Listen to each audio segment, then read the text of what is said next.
ingaruka nyine ni ugufungwa. Urababwira icyo abandi? Ndababwira nyine birinde.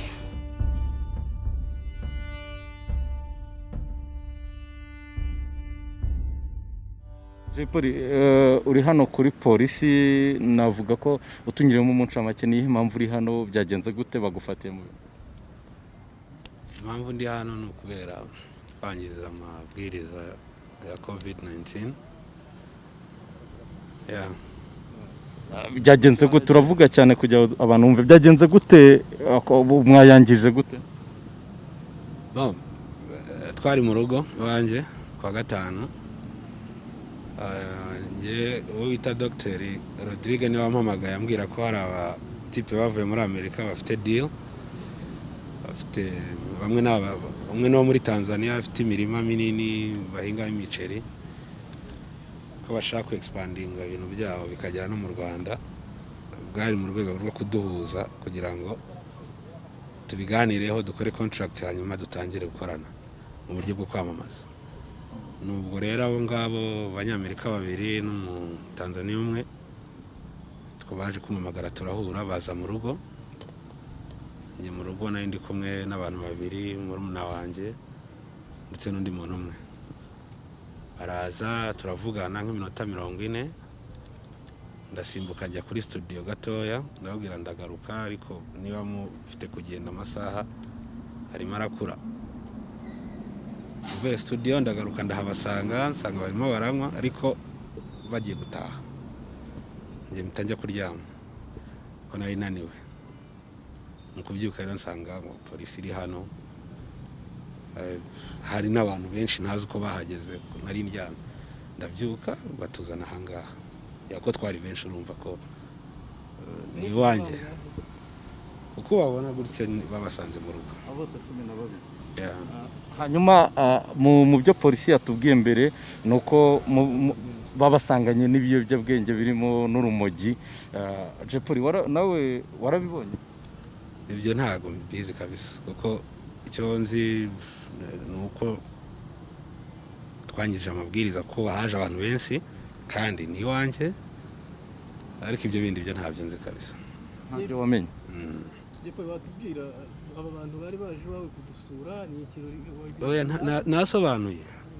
Abari baje kundeba nabo twari tugiye gukorana deal, aba banyamerika n'umutanzania umwe. Ibyo twaranabirangije. Abandi uko bagiye baza, urumva nagiye kuri studio ndagaruka ndaryama, ubwo baragiye bahamagarana nyine sarif byabibaho.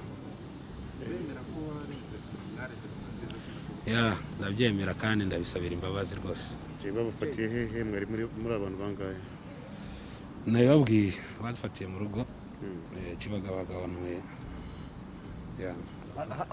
Hari imiti igikoreshwa n'abasore mu buryo bwo gutera akabariro neza yitwa puturi, ngo nayo bayisanze iwawe Jepoli. Ni wowe wari wayizanye? Ntabyo nzi byose, apati ibyo nababwiye, ibindi byose ntabwo babikweretse babihafatiye? Ntabwo rwose ibyo mbizi, nabikubwira mbizi. Jepoli, turetse ibyo wafatiwemo, cyari no kuri ngubu imbere y'itangazamakuru ndetse na polisi yagufashe, uravuga uti nari narangije deal byo kwamamaza nabo tuvuze haruguru. Ufite ubwoba ko ibi biri bubi cyasha kuri we ku buryo ushobora kubura iyo deal? Amategeko n'amabwiriza ya COVID afite ibihano byayo. Icyo navuga cyo nuko twakoze ikosa rikomeye, haje kuza abandi bantu batari bari muri deal, ariko inshallah turatanga ibishoboka byose, amande n'ibyo bihano bigenwe, kandi turacyasaba imbabazi. Ku giti cyanjye ndacyasaba imbabazi. COVID iracyariho, abantu nicyo nababwira. Biravugwa ko mwese mwe mufite ibipapuro byo kugaragaza ko mwipimishije COVID? Oya, ntabyo ngibyo, n'ibindi byo nagiye menya nyuma ngo dogiteri ngo yari yabahaye impapuro ngo zo kuba. Ibyo ni ibyabo bakoze imbere. Ngiye deal nari ngiye kuvugana nabo niyo kwamamaza imiceri yabo. Jepoli, uri mu bantu b'ibyamamare hano mu Rwanda ndetse no hanze, ugaragaye mu makosa nk'ayo kurenga ku mabwiriza ya leta. Ni nk'iki wabwira abanyarwanda n'abafana bawe cyangwa se n'abandi bahanzi bagezweho? Ibi ngibi rwose tubimazemo igihe, ni kosa ryabaye intentionally kuko siko nabishakaga, ntabwo yari ikirori, nta party yemeye muri kino gihe, nta nubwo ari party nayo nakoze. Icyari kigambiriwe nuko twagomba gukora deal yo kubamamariza imiceri yabo, hanyuma ubwo kugenda kwanjye ngiye studio nibwo bisanzuye batangira guhamagara na Angel, ariko ntabwo banganaga gutya, ahubwo mbyutse polisi yageze mbyutse nibwo nabonye abantu bangana gutya n'ibyo byose. Ariko icyo nababwira, duhere ku bafana banjye mbasaba imbabazi kubera ko nk'umunyarwanda ndetse w'umuhanzi banakunda nakoze ikosa cyane ryo kurenga ku mabwiriza yagenwe kwirinda COVID-19. Ndabasaba imbabazi, ndasaba abanyarwanda bose imbabazi kuko bibagiraho ingaruka zikomeye cyane. Ntago ari ukuvuga ngo ndasaba imbabazi kubera ko nafashwe, ahubwo ndasaba imbabazi kubera ko ibyo nakoze hari umuntu wenda washoboraga kuza afite COVID akayispreading ikaba yagera n'ahandi hose, n'ugumya kwihererekanya. Ibyo ndabisabira imbabazi abanyarwanda, nkabisabira imbabazi abahanzi bagenzi banje, nkabisabira imbabazi polisi y'u Rwanda, kandi ndiyemeza ko ibi byose nibirangira ndasohora indirimbo kabisa yo kurwanya COVID-19. Nasobanurira ibyo nshinjwa, hari n'intoze na certificate neretswe yo yitwa Amina. Mu by'ukuri imyirondoro yari yazanwe n'uwitwa Habumugisha Innocent. Ndi umuntu wagize uruhare cyane mu kurwanya corona muri kino gihugu, ni nanjye wakiriye umurwayi wa mbere wa corona, ndanakora cyane, nkorera command post, nari team leader wa field teams. COVID ni ibintu nsobanukiwe cyane kandi nagizemo uruhare mu kurwanya, nkuko mbibabwiye, nk'umuntu watangiye surveillance imbere yayo, nkayakira n'umurwayi wayo wa mbere. Ingaruka zayo ndazizi ku buryo kwica amabwiriza yayo nkana atari ikintu nakwishimira. Gusa habaho guteshuka, nk'ubwo iyo myirondoro nari nyizaniwe n'umubyara wanjye witwa Habumugisha Innocent, ari nko gufasha umuvandimwe. Ndifuza gusaba abanyarwanda bose imbabazi n'igihugu kubera iryo kosa ryaba ryarabayeho kuri uwo muntu. Ni umuntu umwe wenyine ufite icyo cyangombwa, imyirondoro wahaye icyangombwa yari yigeze ipimwaho? Yari yambwiye ko yakoresheje test rapide, ariko ntago ari byo wari wamupima. Naje Kigali hashize ibyumweru 3 wenda n'iminsi. Hari umushuti wanjye witwa Setia yari yamamagaye ngo nze dusangire ku bashuti biwe. Nagiye nazi ko bari abantu bose nta n'umwe nzimo, nzure wa mushuti wanjye witwa Setia na undi muntu nzi, yambwiye ngo nze dusangire. Setia araguhamagaye ngo musangire, wisanze mu bantu benshi nazi. Bikuviremo icyaha uyu munsi uri kuri polisi, bisobanuye iki kuri wowe? Bisobanuye ko nazongera kugenda nyine ahantu umuntu amamagaye namuzi cyane nazi. Waturutse hehe ko bivuga ko waturutse muri ya mirenge yo muri Huye imiro? Naturutse Imbazi. Muhe murenge wa Mbazi, akarere ka Huye. Waje utese ko uwo murenge uri muri lockdown? Naje lockdown itaraba. Hanyuma mu bintu bavuga basanze aho babasanze harimo n'ibiyobyabwenge, nkawe wari uhari barabibonye, ngiye by'ibiyobyabwenge nari nicaye muri salo. Urumva ahantu ugeze bwa mbere ntago wajya kwisanzura ngo ugende kwinjira winjira. Ngiye nari nicaye mu ntebe, ntago byangu by'ibiyobyabwenge, ahubwo numvishe polisi zije, ntungurwa no kubona babizanye, ngiye nubwo nigize nanabibona. Nuko gusangira wowe wakoreshaga inzoga gusa?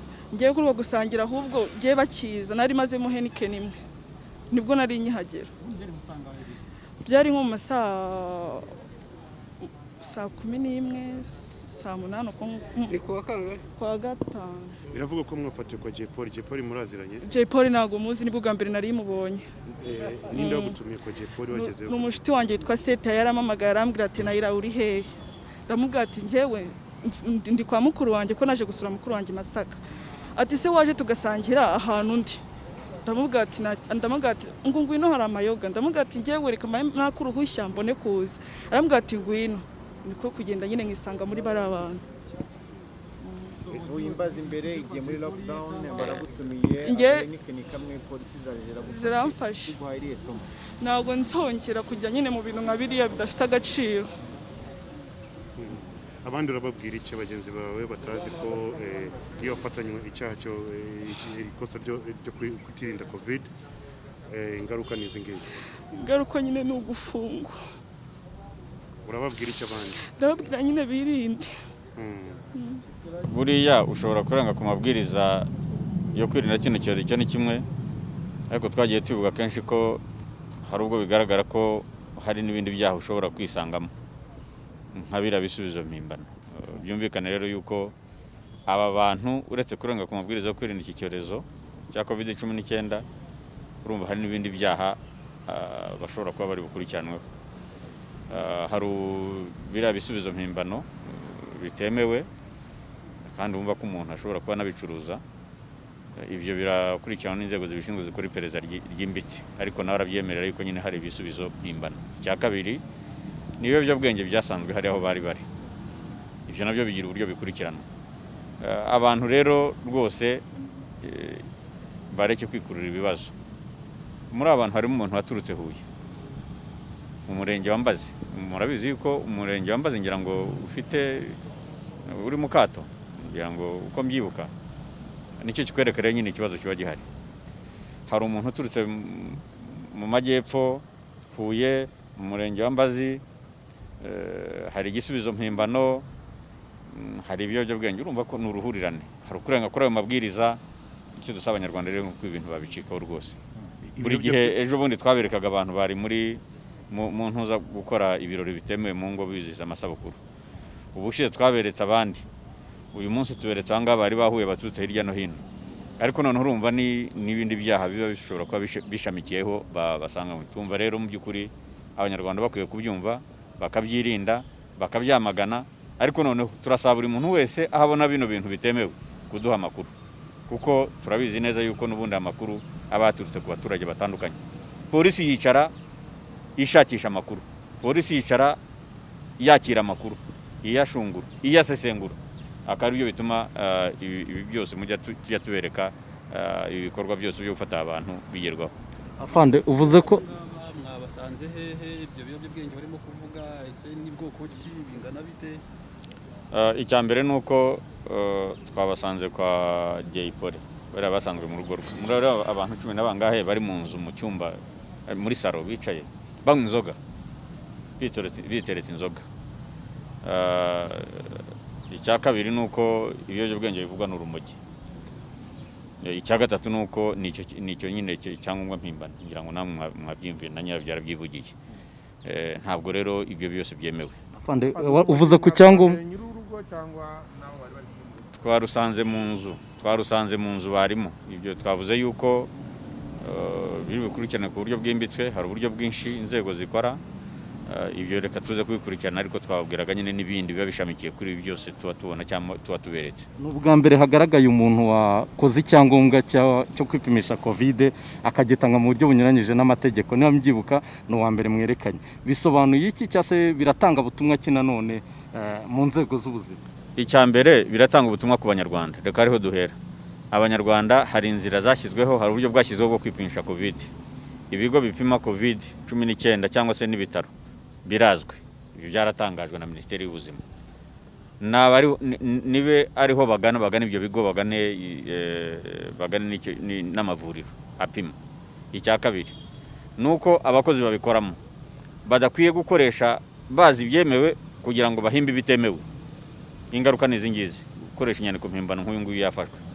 Icya gatatu ni abantu rero nyine muri rusange, ubutumwa bw'Abanyarwanda muri rusange nibirinde covid badashakishije ibintu ibyo ari byo byose bishobora kuba wabona ibisubizo mpimbano. Kubera ko ibonye igisubizo mpimbano ntabwo bikubuza kwirwara, ntibyakubuza ko iguhitana. Ibyo rero byaba ari ukwibeshya. Byaba ari ababitanga n'ababihabwa bazi ko ari ibihimbano, ntabwo byemewe rwose, kandi numva ari amakosa akomeye. Afande, uyu nguyu w'ibisubizo mpimbano aravuga ko ari umuntu umwe yakoreye, hakaba andi makuru avuga ngo ni benshi. Mwebwe wenda mwabikurikiranye, mukurikiranye nk'umuntu muzi ko cyangwa mukeka ko yakoreye bangahe? Umubare ntabwo ugomba kuba